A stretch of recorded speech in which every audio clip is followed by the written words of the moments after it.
시청자 여러분 안녕하십니까? 한반도 긴장 상황이 심상치 않습니다.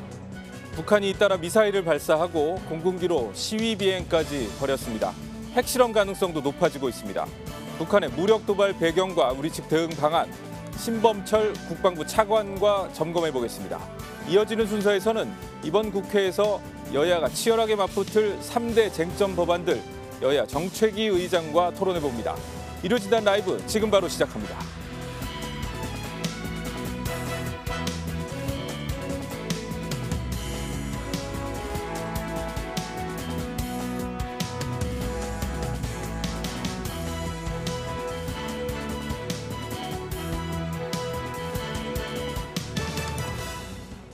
네, 스튜디오에 신범철 국방부 차관 나오셨습니다. 어서 오세요. 예, 안녕하세요. 네, 오늘 오전 1시 48분에도 또 단거리 미사일을 발사를 했습니다. 북한이 최근 들어서 2, 3일 간격으로 쏘는 것 같은데요. 이런 상황 굉장히 이례적이라고 볼 수 있겠죠? 예, 그렇습니다. 아마 근래 들어 최다 아닐까 싶은데요. 몇 가지 목적이 있다고 생각하고 있습니다. 그것은 전통적으로 북한이 도발을 할 때에는 북한 내부 정치적인 요인이라든가 네. 국제 정세 또는 군사적 필요성 요 세 가지 요인이 작용하고 있다 이렇게 분석을 하고 있는데요. 금년이 김정은 국무위원장이 공식적으로 집권한 지 10년 되는 해입니다. 2012년 4월에 김정일 전 국방위원장의 뒤를 이어서 국방위 제1위원장 하면서 본격적인 통치를 알렸는데요. 그런데 지난 10년을 보면은 네. 별다른 성과가 없잖아요. 예. 그러다 보니까 핵에 더 집착하는 것 같고요. 예. 국제 정세적인 측면에서도 보면 지금 미중 전략 경쟁으로 인해서 미국이 북한에 대한 제재를 이렇게 추구할 때 중국이나 러시아 등이 거부권을 행사한다든가 반대의 목소리를 내주고 있잖아요. 예. 그러니까 북한의 입장에선 지금이 이러한 핵능력 강화의 혹이다 이렇게 판단할 수 있고요. 그러니까 내부적, 외부적 요인이 그렇죠. 다 포함됐는데 거기에 한 가지 마지막 세 가지가 가장 중요하다고 보는데 군사적 필요성인 거죠. 예. 지금 북한이 다양한 미사일들을 개발하고 있잖아요. 예. 그런 미사일 개발 과정에서 어떤 것은 기술적인 완료가 됐을 것이고 어떤 것은 아직 기술적으로 완성이 안 된 거죠. 기술적으로 완료가 됐으면 이것을 실전 배치하기 위한 검증이 필요한 것이고 기술적으로 완료되지 않은 것은 계속적인 개발이 필요하기 때문에 최근 들어서 이렇게 미사일 도발이 잦다 저희가 평가하고 있습니다.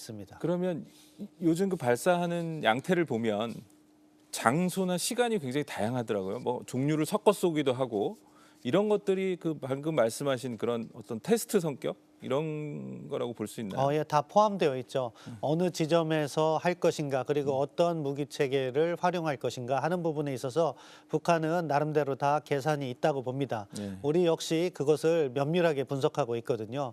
그래서 어떤 특정 지역에서는 어떤 발사체가 활용되고 있는지 이러한 부분도 저희가 주요 분석의 대상입니다. 엊그제 북한 국방성 대변인 문답이 나왔더라고요. 내용을 보니까 미사일 발사는 미국의 직접적인 군사적 위협으로부터 나라의 안전과 지역의 평화를 수호하기 위한 정상적이고 계획적인 자위적 조치다 이렇게 발표를 했어요. 그러니까 한미 연합 훈련 하니까 우리는 우리 스스로 보호하기 위해서 쏜 거다 이런 얘기인 것 같은데 이번에 한미 연합 훈련이 예년과 좀 달랐습니까? 어떻게 좀 이렇게 북한이 예민하게 반응할 만한 사안이었나요? 일단 훈련 자체는 달랐다. 그리고 네. 북한이 예민하게 반응한 것은 북한 스스로의 명분일 뿐이다. 이렇게 네. 나눠서 설명드릴게요. 사실 지난 몇 년 동안 한미 연합군사훈련이 제대로 작동하지 못한 측면이 있습니다. 네. 그래서 윤석열 정부 들어서 한미 연합군사훈련을 복원하면서 필드 트레이닝 그러니까 실전에서 야외 기동 훈련까지도 저희가 포함한 훈련을 하는 것이고 그런 측면이 과거와 달라졌고 또 이번에 레이건 항모가 오지 않았습니까? 네. 그런 식으로 해서 미국의 전략 자산이라든가 이런 부분도 저희가 보다 협력을 강화하고 있어요. 그렇기 때문에 연합 훈련이 강화된 것은 사실이다. 네. 다만 북한은 자신들의 핵 개발로 인해서 우리 대한민국이 자위적 차원에서 하는 훈련을 마치 공세적인 양 포장하면서 한국 정부와 미국 정부를 비난하는 데 활용하고 있다. 근본적으로 이것을 일각에서는 뭐 강대강 대치 아니냐 이렇게 분석을 하시는데요. 네. 저는 용어가 중요하다고 생각해요. 북한의 그러한 도발은 불법적인 거고요. 우리는 합법적인 것이다. 왜 그러냐? 네. 북한의 핵 개발로 인해서 북한의 핵실험과 미사일 실험은요. 유엔 안전보장이사의 결의로서 불법화됐습니다. 근데 그런 것은 북한은 이야기하지 않죠. 그러면서 마치 우리의 정당한 훈련이 한반도에 긴장을 조성하는 것처럼 북한이 계속 반복적으로 이야기하는데요. 그런 부분을 주의를 해야 된다고 생각합니다. 네. 뭐이 얘기 안 짚고 넘어갈 수 없겠는데 그 북한이 IRBM 발사한 직후에 우리가 이제 대응 미사일을 발사를 했는데 현무 투시 미사일이 낙탄 사고가 났습니다. 이 미사일이 이른바 그 킬체인이라고 하나요? 유사시에 우리가 먼저 이제 적 미사일 기지를 타격하는 핵심 전략 자산으로 알고 있는데 굉장히 불안하거든요. 이 원인이 나왔습니까? 뭐 저희가 정밀 조사하고 있고요. 먼저 그 말씀을 드리기 전에 이런 불미스러운 일로 인해서 국민들께 많은 심려를 끼쳐드린 데에 대해서 저도 국방에 종사하는 한 사람으로서 깊이 사과드립니다. 저희가 잘못한 것은 반드시 반성하고 다만 보다 중요한 것은 두 가지 측면이라고 생각합니다. 네. 첫째, 원인을 면밀하게 분석해야겠죠. 네. 이것이 2020년경에 전력화된 것으로 알고 있는데 그 과정에서 문제는 없는지, 그리고 이번에 작전상에서 우리가 잘못한 것은 없는지 정밀 진단을 하고 있고요. 다른 한편으로는 이 부분도 말씀드리고 싶은데요. 이런 군사 작전이나 훈련 측면에서 여러 가지 실수는 있을 수가 있다고 생각합니다. 네. 그리고 그것에 대해서 저희가 반드시 문제를 짚고 개선하는 노력이 필요하고요. 이러한 과정을 통해서 우리 군이 더 강군으로 된다. 시도하지 않으면 성공할 수 없다는 말씀도 드리고 싶고, 아무튼 이번에 발생한 일련의 상황에 대해서 정말 깊이 반성하고 바로잡기 위해서 모든 노력을 다하겠다, 그렇게 말씀드리고 싶습니다. 그 합참에서는 부품 결함 쪽으로 아마 초기 결과를 발표를 한 것 같은데 그쪽으로 어떻게 결론이 난 건가요? 아니면 아직도 조사 아닙니다. 중인가요? 지금 저희는 보다 면밀한 분석 후에 국민들께 자세히 설명드리겠다. 지금 뭐 여러 가지 나오는 것은 최종적으로 공식화된 입장은 아닙니다. 그리고 그 군의 대응 방안도 대응 태도도 좀 한번 짚어봐야 될 것 같은데 그 이제 낙탄 사고 나고 나서 그 강릉 일대에서 굉장히 큰 혼란이 빚어지지 않았습니까? 뭐 인터넷에서는 국지전 난 거 아니냐 막 이런 얘기까지 돌 정도였는데 결국 다음 날 아침까지 아무런 설명이 없었단 말이죠. 이건 좀 문제가 있는 거 아닌가요? 네, 그런 부분을 저희가 이번에 같이 점검하고 있습니다. 사실 뭐 이게 외곽의 시각에서 봤을 때 거기 불이 난 것처럼 비춰졌잖아요. 예. 그런데 그것이 사실 불이 난 건 아니고 그 산화제가 타는 그런 과정이었는데, 이제 뭐 군 차원에서는 이것이 주민들에게 큰 영향이 미치지는 않을 것이라는 자체 판단을 한 건데, 저희가 위기 관리를 하는 각각의 요소의 고려 사항이 있어요. 예. 근데 그런 부분에 있어서 국민들의 시각이 부족하지 않았나, 이 점을 반성하고 있고, 앞으로 그러한 위기 관리 과정에서 국민들께 보다 신속하게 정보를 전달하고 그런 부분에 있어서 저희가 많은 제도를 보완해 나갈 예정입니다. 알겠습니다. 믿어보겠습니다. 그 이렇게 도발 수위를 계속 북한이 높이는 것처럼 느껴지는데 이러다가 진짜 무슨 천안함 폭침이나 연평도 포격 같은 그런 어떤 국지적인 도발이 일어날 수도 있지 않느냐 이런 불안감도 드는 것 같아요. 어떻습니까? 그럴 가능성은 없나요? 뭐 북한의 국지적 도발 가능성은 항상 열어두고 저희가 모든 가능성에 대비하고 있다, 이 말씀을 먼저 드리고요. 그런데 과연 북한이 그것을 할 수 있을 것이냐 하는 문제는 북한도 나름대로 계산을 할 겁니다. 그런 국지적 도발, 재래식 도발을 통해서 얻을 것이 있어야 되거든요. 네. 그런데 우리가 그런 것에 대해서 잘 대비 태세가 갖춰져 있고, 북한이 뭐 천안함 폭침 도발이라든가 연평도 포격 도발과 같은 도발을 했을 때 자신들이 그 도발로서 성공을 거두지 못한다는 계산이 서면 도발을 못할 수밖에 없거든요. 그런 부분이 이제 실질적으로 억제력이 작동하는 것이고, 지금 저희는 그러한 억제력이 작동하기 위해서 만전의 준비를 다하고 있다, 이렇게 말씀드리고 싶습니다. 지금 제일 관심사 중에 하나가 북한이 핵실험, 7차 핵실험을 실시하느냐, 언제쯤 하느냐, 이게 지금 제일 관심사 중에 하나인데 지금 국방부에서 보시기에는 대략 언제쯤 임박했다고 보시나요? 어떻습니까? 이렇게 설명드릴게요. 북한이 7차 핵실험을 할 준비가 완료되어 있느냐? 사실상 뭐 형식에 따라 다르겠지만 어느 정도 준비는 돼 있고 김정은의 결심에 따라서 언제든지 가능하다. 그렇지만 그 시기와 방법은 저희는 모든 가능성을 열어두고 접근하는 것이 바람직하지 특정 시기를 못 박는 것은 바람직하지 못하다고 보고 있습니다. 왜냐하면은 그것은 북한이 어떠한 방식으로 할 것인가에 따라서 시기도 조정될 수 있거든요. 그것은 과거에 지금까지 6차례 핵실험은 북한이 한 번에 그리고 고폭발 실험을 한 거죠. 그렇기 때문에 이번 역시 수소폭탄 실험으로 한 번을 할 것일 가능성도 있는 거고 예. 다만 최근 들어서 북한이 다양한 미사일을 개발하고 있잖아요. 거기에 탑재할 수 있는 전술핵을 개발하고 있다면은 한 차례가 아니라 여러 차례를 준비할 수도 있는 거고 예. 그리고 그것은 기술적 준비가 돼야 된다. 그렇기 때문에 뭐 이번 달이다, 다음 달이다 그런 것을 특정하기보다는 네. 저희가 북한의 행동을 면밀히 파악해 가면서 그 파급 효과와 그 실험이 있었을 때 우리가 얼마나 많은 정보를 수집할 수 있을 것이냐. 그리고 나아가서 주변 정세를 어떻게 조성함으로써 그러한 핵실험을 하지 못하도록 하느냐의 정책에 중점이 모아져야 된다고 생각합니다. 근데 지금 사실상 핵실험을 못하게 하기는 어렵지 않습니까? 그런 수단이 있나요?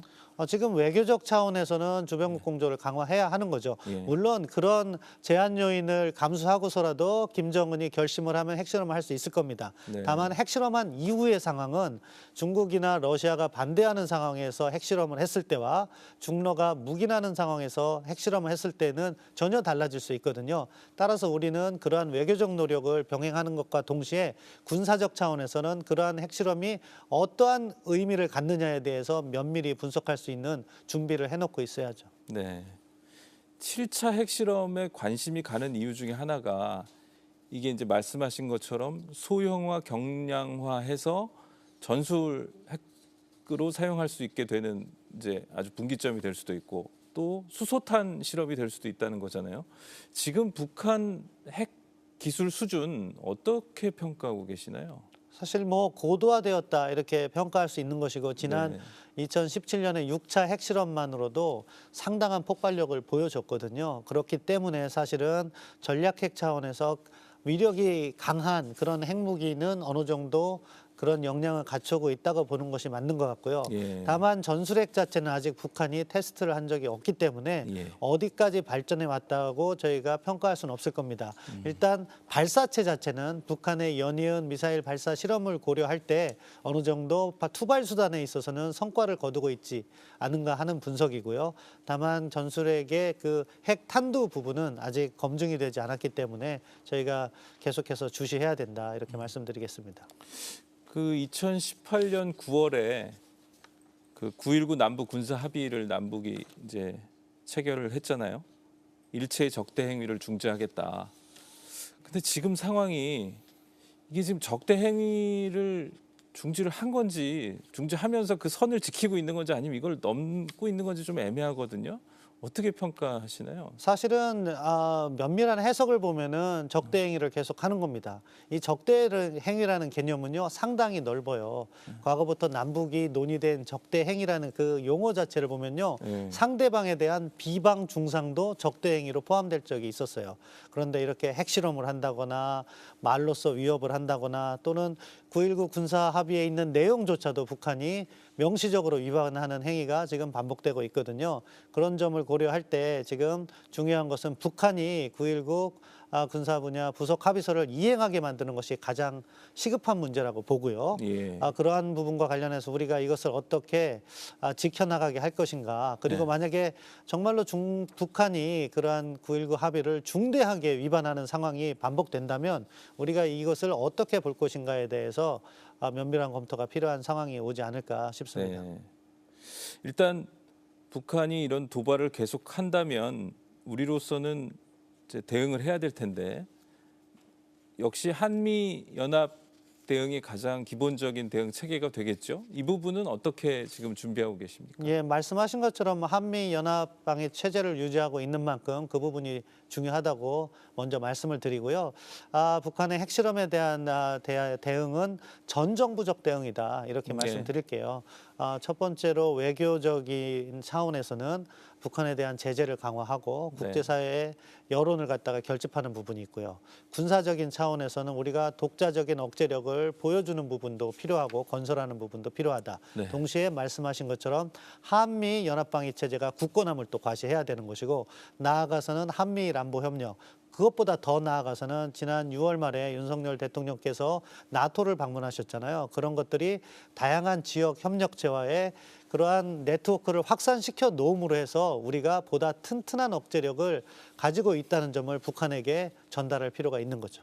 그 일본과의 그 군사적 협력 관련해서 9월 30일 날 한미일 연합 대잠전 훈련이 있었고 또 10월 6일 날 한미일 연합 미사일 방어 훈련이 있었는데 이게 그동안 해왔던 겁니까? 아니면 이번에 새로 시행된 겁니까? 어떻습니까? 지금까지 금년 들어서 행해진 한미일 군사 협력 부분, 훈련 네. 부분은 과거에 있었었는데 문재인 정부 기간 동안에 제대로 작동하지 않은 것을 복원하는 수준이라고 말씀을 드리겠습니다.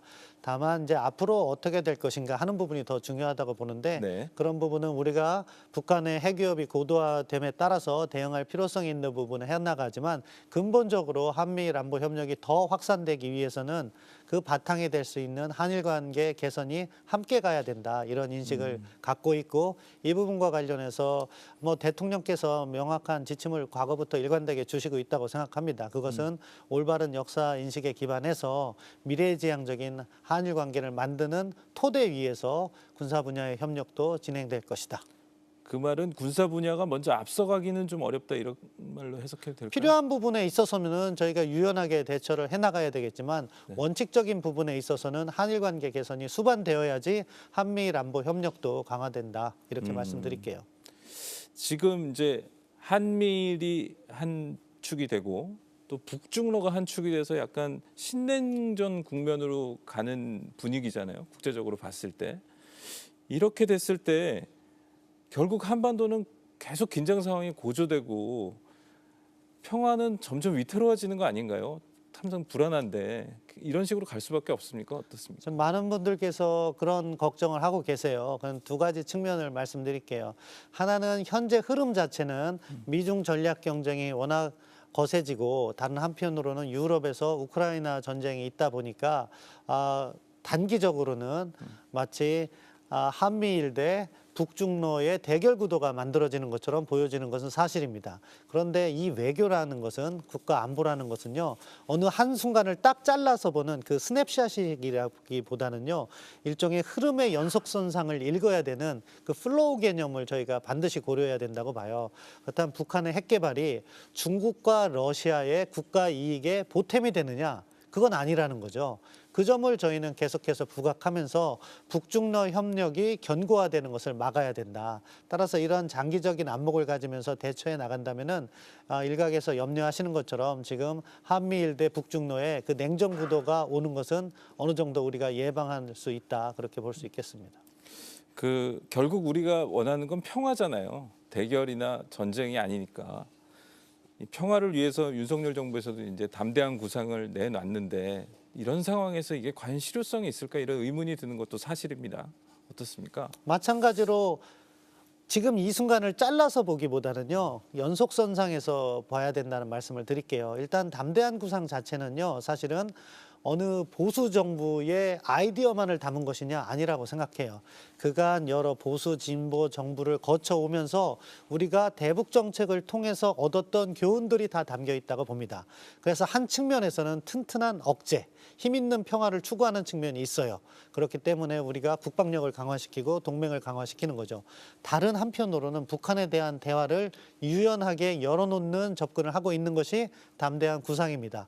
따라서 이것을 지금 현재 북한이 핵 개발을 위해서 우리 정부의 제안을 받아들이지 않는 것만으로 평가해서는 안 된다고 보고요.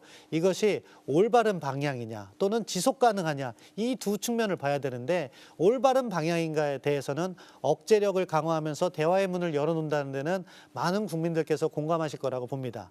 지속 가능하냐 하는 측면에서 지금 당장 북한은 반대하고 있지만 이 담대한 구상과 관련해서 우리 동맹국인 미국이라든가 우방국 심지어 중국이나 러시아 러시아도 그 위에 대안은 아마 없다고 생각할 정도로 공감대를 형성할 수 있다고 봅니다. 그런 지속 가능한 측면을 우리가 계속해서 발전시켜 나간다면 언젠가는 이 담대한 구상이 원래 목표로 했던 취지, 힘을 통한 평화와 동시에 대화를 통한 평화를 갖다가 달성하겠다는 것을 이룰 수 있다. 따라서 지금 현 상황에 대해서 너무 이 담대한 구상을 좁게 해석하지 않아 주셨으면 하는 것이 제 개인적인 바람입니다. 실제로 군사 분야에서 남북 간에 뭐 좀 물밑으로라도 움직임이 좀 있나요? 지금은 북한이 김정은 국무위원장이 계속해서 반복하는 것처럼 핵능력 강화 쪽으로 가고 있기 때문에 물밑 접촉이나 이런 것은 제한되어 있다고 봅니다.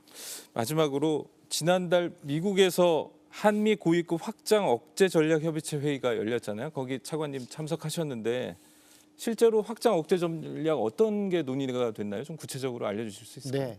이 확장 억제를 많은 분들께서 어렵게 생각하세요. 그런데 이 확장 억제라는 것은 간단합니다. 미국이 가지고 있는 억제력을 동맹국에게 확장해 주겠다는 거예요. 그렇다면 두 가지 측면을 저희가 볼 수 있죠. 미국이 어떤 억제력을 가지고 있느냐, 그리고 이것을 갖다가 한국에게 확장시켜 주는 것을 어떠한 방식으로 할 것이냐. 미국의 억제력은 핵 억제, 미사일 방어, 그리고 첨단 재래식, 요즘에는 사이버, 전자기전, 우주전이 중요하니까 이러한 억제력을 갖고 있는 거죠. 이 부분을 한국에게 어떻게 협력을 해줄 것이냐 하는 부분인데, 핵 억제와 관련해서는 이제 전략핵보다는 구체적인 전술핵이 발전되고 있으니까 그러한 부분, 그리고 미사일 방어는 뭐 얼마 전에 보도 나온 것처럼 성주에도 사드를 업그레이드하는 문제가 있잖아요. 네. 그리고 또 각종의 사이버, 전자전, 우주 협력 이런 것들이 내용이 되고, 그것을 한국과 협의하는 메커니즘이 EDSCG라고 그 협의체인데 제가 참석을 한 거고요. 그것을 통해서 어떻게 이러한 미국의 억제력이 필요에 따라서 발휘될 것이냐. 전략자산과 관련해서는 적시적이고 조율된 전략자산 전개가 논의됐고요.